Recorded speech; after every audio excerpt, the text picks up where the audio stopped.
यतो जन्माद्यस्य श्रुतिसुनयमानैकविषयात् स्वतन्त्रस्तन्त्रज्ञो रविर्यश्च जगताम् विमूढा यत्तत्त्वं प्रकटमिह वेत्तुं सुमनसो मुकुन्दं ध्यायामावाप्तं स्वमहसा सर्वविघ्नप्रशमनं सर्वसिद्धिकरं परं सर्वजीव प्रणेतारं वन्दे विजयतं हरिं करोतु मम कल्याणं हरिर्यक्काविदः इष्टमध्वनामामे वरदोऽस्तु निरन्तरं वाणिते करवण्यम्ब चरणोर्ति सर्वदा मद्वाक्यसरणीर्भूयात् श्रीमदाचार्यभावगात् समाश्रयेत् गुरुं भक्त्या महाविश्वासपूर्वकं निक्षेपे सर्वभारांಶ್ಚ ಗುರು ಶ್ರೀ ಪಾದಪಂಕಜೇ.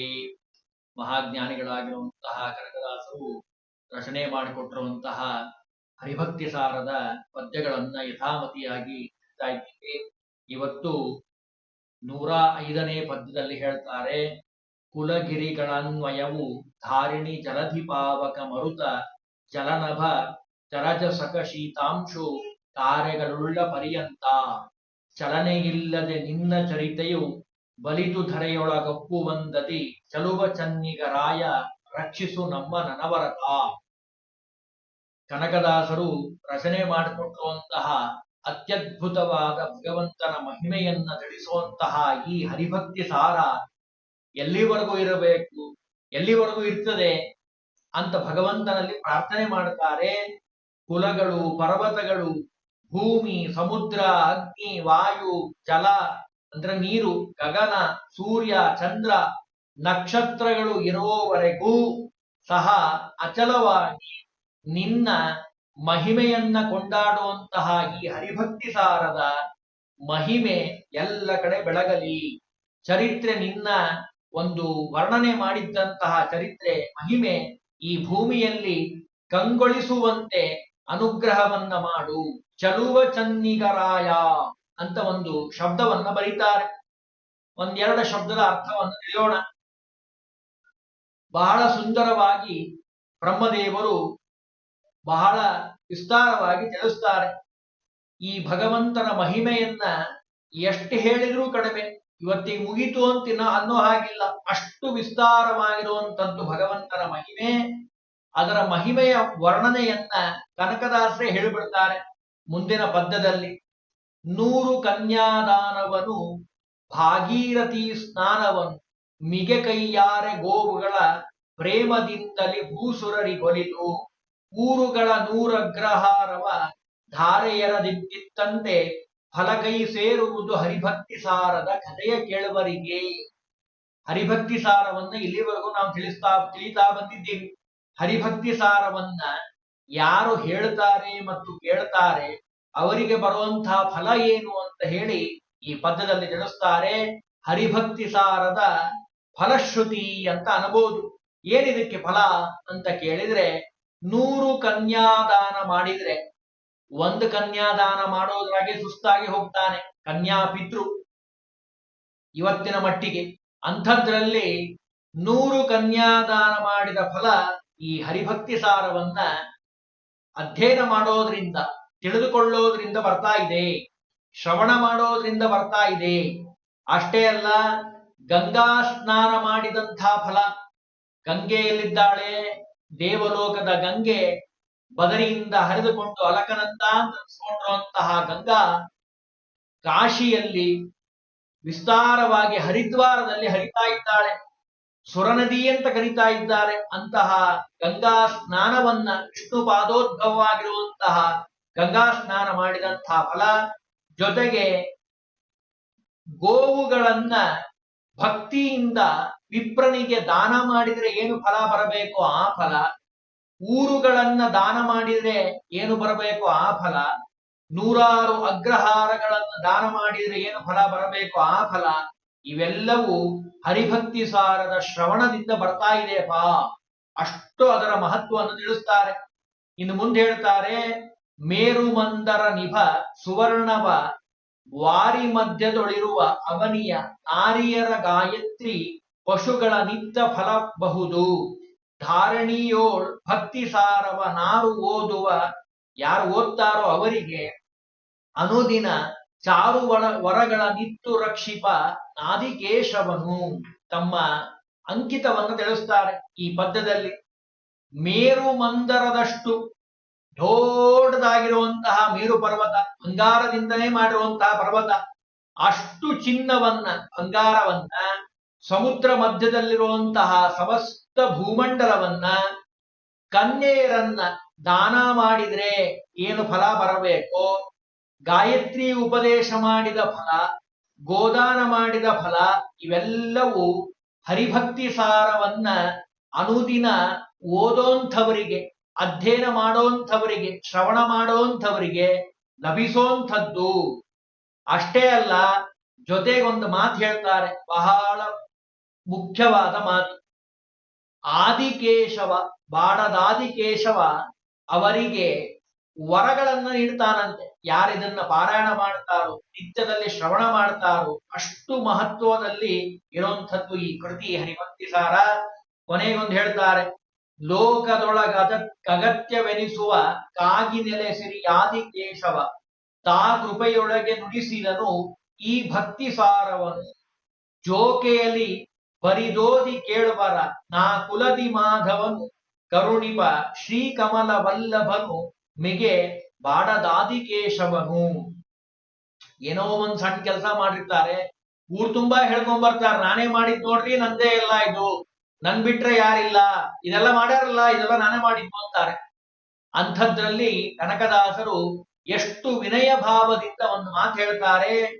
ಶ್ರೇಷ್ಠವಾಗಿರುವಂತಹ ಈ ಹರಿಭಕ್ತಿ ಸಾರವನ್ನ ನಾನೇನೋ ಬರೆದಿದ್ದೀನಿ ಲೋಕದಳು, ಆದರೆ ಆದಿಕೇಶವ ತಾ ಕೃಪೆಯೊಳಗೆ, ಭಗವಂತನ ಕೃಪೆಯಿಂದ ನುಡಿಸಿದ್ದನ್ನ ಹೃದಯದೊಳಗೆ ನಿಂತು ಹೃದಯಸ್ಥೋ ಬಾದರಾಯಣ ನಾಹಂಕರ್ತ ಹರಿಕರ್ತ ಅನುಸಂಧಾನ. ನೋಡ್ರಿ ಕನಕದಾಸನ ಎಷ್ಟು ದೊಡ್ಡದಾಗಿರುವಂತಹ ಗುಣ. ಭಗವಂತನ ಅನುಗ್ರಹದಿಂದ ನಾನು ಇದನ್ನ ಬರೆದಿದ್ದೀನಿ. ಇಲ್ಲೊಂದು ಮಾತು ಹೇಳಿದ್ರು, ಜೋಕೆಯಿಂದಲೇ ಎಲ್ಲರೂ ಇದನ್ನ ಪಠಿಸ್ಲಿಕ್ಕೆ ಸಾಧ್ಯ ಇಲ್ಲ. ಯಾಕೆ? ಆ ಬುದ್ಧಿ ಬರೋದೇ ಇಲ್ಲ ಭಗವಂತನ ಗುಣವನ್ನ ಹೇಳುವಂಥದ್ದು. ಜೋಕೆಯಿಂದಲೇ ಬರಿದೋದಿ, ಜಾಣತನದಿಂದ, ಬುದ್ಧಿವಂತಿಕೆಯಿಂದ, ಎಚ್ಚರಿಕೆಯಿಂದ, ಜಾಗರೂಕತೆಯಿಂದ, ಕ್ರಮಬದ್ಧವಾಗಿ ಇದನ್ನ ಯಾರು ಪಠನ ಪಾರಾಯಣವನ್ನು ಮಾಡ್ತಾರೋ, ಬರಿದೋದಿ ಕೇಳವರ ಅಂದ್ರು. ಬರೇ ಹೇಳೋದಲ್ಲ, ಕೇಳೋದಲ್ಲ, ಬರೆದು ಅಂದ್ರು. ಯಾಕೆ? ಬರೆದಿದ್ದು ಬಹಳ ಚೆನ್ನಾಗಿ ನೆನಪಿರ್ತದೆ. ಕನಕದಾಸರು ಎಷ್ಟು ಚೆನ್ನಾಗಿ ಹೇಳ್ತಾರೆ ನೋಡಿ. ಬರೆದು ಓದಿ ಕೇಳವರ ಅಂದ್ರು. ಬರಿಬೇಕು, ಓದಬೇಕು, ಕೇಳಬೇಕು. ಅಂದ್ರೆ ಶುಟ್ವ ಅನುಷ್ಠಾನಂ ಕುರು. ಉಪನ್ಯಾಸ ಕೇಳ್ತಾರೆ, ಬರೇ ಉಪನ್ಯಾಸ ಕೇಳೋದ್ರಿಂದ ಮೋಕ್ಷ ಸಿಗೋದಿಲ್ಲ. ಉಪನ್ಯಾಸ ಕೇಳಿದ ಮೇಲೆ ಆ ಕೇಳಿದ್ದನ್ನ ಮನೆಗೆ ಬಂದು ಅನುಷ್ಠಾನ ಮಾಡಬೇಕು, ಕೇಳಿದ್ದನ್ನ ಕಾರ್ಯತ ತೆಗೆದುಕೊಂಡು ಬರಬೇಕು. ಆಗ ಭಗವಂತ ಏನ್ ಮಾಡ್ತಾನೆ? ಮಾಧವನು ಕರುಣಿಪ. ಬೇರೆ ಯಾವ್ದಾರ ಶಬ್ದ ಹೇಳ್ಬೋದಾಗಿತ್ತು ಕನಕದಾಸರು, ಮಾಧವ ಅಂದ್ರು. ಯಾಕೆ ಮಾಧವ? ಮಾ ಅಂದ್ರೆ ಜ್ಞಾನ, ಲಕ್ಷ್ಮೀದೇವಿ, ಬೇಕಾದಷ್ಟು ಅರ್ಥ ಇದೆ. ಮಾ ಅಂದ್ರೆ ಲಕ್ಷ್ಮಿ, ಅವನಿಗೆ ಒಡೆಯ ಲಕ್ಷ್ಮೀಪತಿಯಾಗಿರುವಂಥ ಮಾಧವ. ಎಲ್ಲರಿಗೂ ಬೇಕಾಗಿರೋದು ಲಕ್ಷ್ಮೀ ಕಟಾಕ್ಷ. ಆ ಲಕ್ಷ್ಮಿಗೆ ಭಗವಂತನ ಕಟಾಕ್ಷ ಇದೆ, ಹಾಗಾಗಿ ಎಲ್ಲ ಕೆಲಸ ಮಾಡ್ತಾಳೆ ಲಕ್ಷ್ಮೀದೇವಿ. ಅಂತಹ ಮಾಧವ ಶ್ರೀ ಕಮಲ ವಲ್ಲಭನು, ಮಿಗೆ ಬಾಡದಾದಿ ಕೇಶವನು. ಭಗವಂತ ಅಷ್ಟು ರೀತಿಯಲ್ಲಿ ಅನುಗ್ರಹವನ್ನ ಮಾಡ್ತಾನೆ ಅಂತ ವರ್ಣನೆ ಮಾಡ್ತಾರೆ ಈ ಪದ್ಯದಲ್ಲಿ. ಮುಂದೆ ಹೇಳ್ತಾರೆ, ಮಂಗಳಂ ಸರ್ವಾದಿ ಭೂತಗೆ. ಮಂಗಳ ಅಂತಾರೆ, ಮಂಗಲಾನಾಂಚ ಮಂಗಲಂ ಅಂತ ಹೇಳಿ ವಿಷ್ಣು ಸಹಸ್ರನಾಮದಲ್ಲಿ ಬರುತ್ತೆ. ಮಂಗಲವಾದ ಪದಾರ್ಥಗಳು, ವಸ್ತುಗಳು ಅಂತ ಯಾವಾರು ಇದ್ರೆ ಜಗತ್ತಿನಲ್ಲಿ, ಅವೆಲ್ಲವೂ ಭಗವಂತನ ಸನ್ನಿಧಾನದಿಂದ ಮಂಗಳಾಗಿದ್ದಾವೆ. ಅದನ್ನಿಲ್ಲಿ ತಿಳಿಸ್ತಾರೆ. ಮಂಗಲಂ ಸರ್ವಾದಿ ಭೂತಗೆ, ಮಂಗಲಂ ಸರ್ವವನ್ನು ಹೊರೆವಗೆ, ಮಂಗಲಂ ತನ್ನೊಳಗೆ ಲೋಕವ ಲಯಿಸಿಕೊಂಬುವಗೆ, ಮಂಗಲಂ ಸರ್ವ ಸ್ವತಂತ್ರಗೆ, ಮಂಗಲಂ ಸತ್ಯ ಸ್ವರೂಪಗೆ, ಮಂಗಲಂ ಸಿರಿಯೊಡೆಯ ಚನ್ನಿಗ ರಾಯ ಕೇಶವಗಿ. ಮಂಗಲವನ್ನ ಹೇಳ್ತಾ ಇದ್ದಾರೆ ಈ ಪದ್ಯದಲ್ಲಿ ಬಹಳ ಸುಂದರವಾಗಿ. ಮಂಗಲ ಅಂತೆ ಭಗವಂತನಿಗೆ. ಎಂಥವನು ಭಗವಂತ?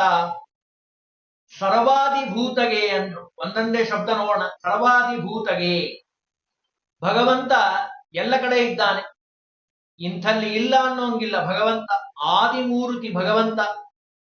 ಅಷ್ಟೇ ಅಲ್ಲ, ಸರ್ವರನು ಪರೆಬಗೆ. ದೇವತೆಗಳನ್ನು ಮಾತ್ರ ನೋಡ್ಕೊಳ್ತಾನೆ, ರಾಕ್ಷಸರಿಲ್ಲ ಅಂತನೋ ಹಂಗಿಲ್ಲ. ಅಥವಾ ಮಾನವರನ್ನಷ್ಟೇ ನೋಡ್ಕೊಳ್ತಾನೆ, ದೇವತೆಗಳನ್ನು ನೋಡ್ಕೊಳ್ಳೋದಿಲ್ಲ ಅಂತ ಹೇಳೋ ಹಾಗಿಲ್ಲ. ಎಲ್ಲರನ್ನೂ ತೇನ ವಿನ ತೃಣಮಪಿ ಚಲತಿ. ಹುಲ್ಲು ಕಡ್ಡಿ ಸಹಿತ ಅಳಗಾಡಬೇಕು ಅಂದ್ರೂ ಭಗವಂತನ ಅನುಗ್ರಹ ಬೇಕು. ಅಷ್ಟೇ ಅಲ್ಲ, ತನ್ನೊಳಗೆ ಲಯಿಸಿಕೊಂಬವಗೆ 14 ಲೋಕಗಳನ್ನ ನರಸಿಂಹ ರೂಪದಿಂದ ಎಲ್ಲ ಸ್ವೀಕಾರ ಮಾಡಿಬಿಡ್ತಾನೆ. ರುದ್ರಾಂತರ್ಗತನಾಗಿ ಭಗವಂತ ಎಲ್ಲವನ್ನ ನಾಶ ಮಾಡಿಸ್ತಾನೆ ರುದ್ರದೇವರ ಹತ್ರ. ಅಂತಹ ತನ್ನೊಳಗೆ ಸೇರಿಸ್ಕೊಳ್ತಾನೆ 14 ಲೋಕವನ್ನ. ಮಂಗಳಂ ಸರ್ವ ಸ್ವತಂತ್ರಗೆ, ಯಾರ ಅಪೇಕ್ಷೆಯೂ ಭಗವಂತನಿಗಿಲ್ಲ. ಲಕ್ಷ್ಮೀದೇವಿ ಅಪೇಕ್ಷಣೆ ಇಲ್ಲ ಭಗವಂತನಿಗೆ. ಅಂತಹ ಸರ್ವ ಸ್ವತಂತ್ರನಾಗಿರುವಂತಹ ಭಗವಂತ ಸತ್ಯಸ್ವರೂಪಗೆ, ಸರ್ವದೇಶೇಶು ಕಾಲೇಶು ಸ ಏಕಃ ಪರಮೇಶ್ವರ. ಅಣುಭಾಷ್ಯದಲ್ಲಿ ಆಚಾರ್ಯ ಹೇಳ್ತಾರೆ, ಎಲ್ಲ ಕಡೆ ಒಂದೇ ರೀತಿಯಾಗಿರುವಂತಹ ಭಗವಂತನಿಗೆ ಮಂಗಳ ಅಂತಾರೆ ಕನಕದಾಸರು. ಮಂಗಳಂ ಜಗದಾದಿಮೂರ್ತಿಗೆ, ಭಗವಂತ ಆದಿಮೂರ್ತಿಯಾಗಿರುವಂಥವನು. ಪ್ರಳಯ ಕಾಲದಲ್ಲಿ ಭಗವಂತ ಮಗುವಾಗಿ ಮಲಗಿರ್ತಾನೆ, ಮಗುವಾಗಿ ಮಲಗಿರ್ತಾನೆ. ಅತ್ಯದ್ಭುತವಾದ ರೂಪ, ಬಾಲ ಮುಕುಂದನಾಗಿ ಮಲಗಿರ್ತಾನೆ ಭಗವಂತ. ಆಲದೆಲೆಯಾಗಿ ಲಕ್ಷ್ಮೀದೇವಿ ಇರ್ತಾಳೆ. ಅಂತಹ ಭಗವಂತ ಆದಿಮೂರ್ತಿಗೆ ಮಂಗಳ. ಮಂಗಲಂ ಜಯ ಪುಣ್ಯ ಕೀರ್ತಿಗೆ, ಮಂಗಲಂ ಕರಕಲಿತ ಚಕ್ರ ವಿರುಳಿತ ನಕ್ರನಿಗೆ, ಮಂಗಲಂ ದ್ರೌಪದಿಯ ಪೊರೆದವಗೆ, ಮಂಗಲಂ ಧ್ರುವರಾಜ ಒಲಿದವಗೆ, ಮಂಗಲಂ ಬೇಲೂರ ಚನ್ನಿಗರಾಯಗೆ. ಇಲ್ಲೊಂದು ಶಬ್ದ ಇಟ್ಟಿದ್ದಾರೆ, ಕರಕಲಿತ ಚಕ್ರ ವಿದಳಿತ ನಕ್ರಗೆ. ಅಂದ್ರೆ ಯಾವುದು? ಅದಕ್ಕೊಂದು ಬಿಡಿಸಿ ಹೇಳ್ತಾರೆ. ಕೈಯಲ್ಲಿ ಚಕ್ರ ಹಿಡಿದು ಮೊಸಳೆಯನ್ನ ಸಂಹಾರ ಮಾಡಿ ಸದ್ಗತಿಯನ್ನ ನೀಡಿದಂತಹ ಮಂಗಳಾತ್ಮಗೆ. ಎತ್ತ ಒಳ್ಳೆ ಮಾತು ಹೇಳ್ತಾರೆ ನೋಡಿ. ಅಂದ್ರೆ ಭಗವಂತ ಗಜೇಂದ್ರ ಮೋಕ್ಷದ ಸ್ಮರಣೆಯನ್ನ ಮಾಡಬೇಕಿಲ್ಲಿ, ಅದನ್ನ ಹೇಳ್ತಾರೆ. ಭಗವಂತ ಒಂದು ಮಾತನ್ನ ಇಲ್ಲಿ ತಿಳಿಸ್ತಾರೆ. ಅಂದ್ರೆ ಗಜೇಂದ್ರನಿಗೆ ಅನುಗ್ರಹ ಮಾಡಿದ್ದನ್ನ ನಾವು ಎಲ್ಲ ಕಡೆ ಕಾಣ್ತೀವಿ, ಎಲ್ಲ ಕಡೆ ಹೇಳ್ತಾರೆ. ಮೊಸಳೆಗೂ ಭಗವಂತ ಅನುಗ್ರಹ ಮಾಡ್ದ ಅಂದ್ರು ಕನಕದಾಸರು. ಜೊತೆಗೆ ದ್ರೌಪದಿಯನ್ನ ರಕ್ಷಣೆ ಮಾಡಿದ್ದಾನೆ, ಧ್ರುವರಾಜನಿಗೆ ಪಟ್ಟವನ್ನ ಕಟ್ಟಿಸಿದ್ದಾನೆ. ಧ್ರುವ ನಕ್ಷತ್ರ ಇವತ್ತು ಪ್ರತ್ಯಕ್ಷವಾಗಿ ಕಾಣುತ್ತೆ. ಅಂತಹ ಭಗವಂತನಿಗೆ, ಬೇಲೂರ ಚನ್ನಿಗರಾಯನಿಗೆ ಮಂಗಲ ಅಂದ್ರು. ಇನ್ನು ಮುಂದೆ ಹೇಳ್ತಾರೆ, ಜಯ ಸುರೇಂದ್ರ ವರಾರ್ಚಿತಾಂಗ್ರಿಯೇ, ಜಯ ಪುರಾದಿ ಸಂಸ್ಕೃತಾತ್ಮನೆ, ಜಯ ಮಹಾಮುನಿ ಯೋಗ ಗಮ್ಯನೆ ಮೇಘ ಮೇಚಕನೆ, ಜಯ ಜನಕಜ ಮುಖಾಬ್ಜ ಮಿತ್ರನೆ, ಜಯ ಕಲಾಧಿಪ ಸೂರ್ಯ ನೇತ್ರನೆ, ಜಯ ಜಯ ಜಗನ್ನಾಥ ಸೇವನೆ ದೇವನೇ ಚನ್ನಕೇಶವನೇ. ಕೊನೆ ಪದ್ಯದಲ್ಲಿ 111ನೇ ಪದ್ಯದಲ್ಲಿ ಹೇಳ್ತಾರೆ, ಭಗವಂತ ಸುರೇಂದ್ರ ಅಂದ್ರೆ ದೇವತೆಗಳ ಮುಖ್ಯಸ್ಥರಾಗಿರುವಂತಹ ಇಂದ್ರನೇ ಮೊದಲಾದ ಎಲ್ಲ ದೇವತೆಗಳಿಂದ ಭಗವಂತ ಸ್ತುತಿಸಲ್ಪಡುವಂಥವನು, ಸೇವಿಸಲ್ಪಡುವಂತಹ ಭಗವಂತ ನೀನು. ಅಷ್ಟೇ ಅಲ್ಲ, ಸರ್ವೋತ್ತಮನಾಗಿರುವಂತಹ ದೇವತೆ. ಇಷ್ಟೇ ಅಲ್ಲದೆ ಕೃಷ್ಣ ರೂಪದಿಂದ, ರಾಮ ರೂಪದಿಂದ ಭಗವಂತ ಅವತಾರವನ್ನು ಮಾಡಿ ಜಗತ್ತನ್ನ ಉದ್ಧಾರ ಮಾಡಿರುವಂತಹ ಚನ್ನಿಗರಾಯ, ಬಹಳ ಸುಂದರವಾದ ರೂಪ. ಅಂತಹ ರೂಪದಿಂದ ಕೂಡಿರುವಂತಹ ಹೇ ಆದಿಕೇಶವ, ನಿನಗೆ ನಾನು ನಮಸ್ಕಾರವನ್ನ ಮಾಡ್ತೀನಿ ಅಂತ ಹೇಳಿ ಬಹಳ ಸುಂದರವಾಗಿ ಪ್ರಾರ್ಥನೆಯನ್ನ ಮಾಡಿದ್ದಾರೆ. ಹೀಗೆ ಕನಕದಾಸರು ತಮ್ಮ ಹರಿಭಕ್ತಿ ಸಾರದಲ್ಲಿ ಅತ್ಯದ್ಭುತವಾದ ಪ್ರಮೇಯಗಳನ್ನ ನಮಗೆ ತಿಳಿಸಿಕೊಟ್ಟಿದ್ದಾರೆ.